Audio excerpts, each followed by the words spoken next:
Hi everyone, welcome back to Digital Partners. In today's video, we are going to show you how to enable voice chat in Roblox on mobile. Let's get started. If you missed our previous video, we showed you how to do this on a computer, so be sure to check it out. Let's continue. First, open the Roblox app, then go to the bottom right corner and tap on the More button. Scroll down until you find Settings and tap on it. Then select Privacy and Content Maturity.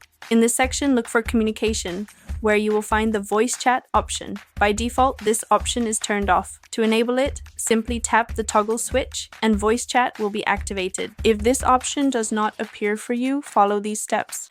Go back to the main settings menu and select Account Info. Make sure you have verified both your phone number and email address. Once these verifications are complete, the voice chat feature should be available. And that's it. Now you know how to enable voice chat in Roblox on mobile. We hope this tutorial was helpful. If you have any questions, feel free to drop them in the comments. Don't forget to like, subscribe, and hit the bell so you won't miss our upcoming tutorials.